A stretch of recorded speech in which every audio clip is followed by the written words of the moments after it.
Fearless followers, this is your fearless word of the day. And we are still in Philippians chapter 3.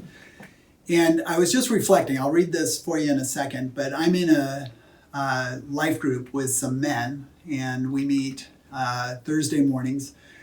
And a lot of these guys carry heavy responsibilities at their companies. And it's been interesting because, the shutdown of everything has created all kinds of problems for us. But for these leaders, it creates a whole different level of problems because they are making decisions that impact people's lives on like whether they can keep them on their staff or whether they need to let them go, or huge decisions. And as we were talking about it the last time we were together, we were talking a little bit about the pressures and just some of the anxiety that we have because of some of the decisions we're making don't just impact us and our families, but other people. And one of them just said, you know what? I have just really found that as long as I can keep my focus on Jesus and really ask him for his peace, that I'm able to navigate this much better. Just stepping back is so helpful. And the rest of us just nodded. It was such a mature thing to say, and it just gave us perspective. And in a sense, that's exactly what Paul does here in chapter 3. Chapter 3, verse 15, Paul says this: "All of us then who are mature should take such a view of things. And if on some point you think differently, that too God will make clear to you. Only let us live up to what we have already attained."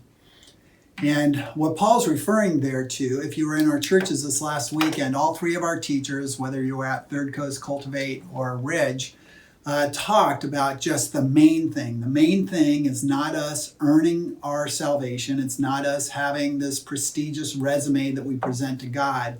It's us stepping into the relationship with Jesus. That in the end, it's the relationship that is everything. It is the one thing that matters.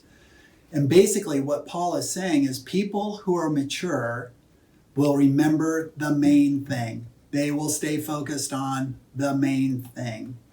And then he says, and if we disagree on some of the other matters, that's okay. God will figure that out. But let's stay unified on the one thing that matters, which is our relationship with Jesus. So I just want to encourage you. We are all dealing, of course, with all kinds of things we have not dealt with before. There is anxiety. Oftentimes, it is easy to be confused or to feel like this is so complicated. And yet, we are reminded here by Paul, let's be mature. Let's keep the main thing. Today, no matter what happens, I want to keep Jesus in the center of my life. This week, as things play out, no matter what happens, the one thing I know is that my relationship with Jesus is the most important thing. And when we do that, Paul says, well done. That is the mature thing to do. Look forward to seeing you this weekend. Hope you have a great week.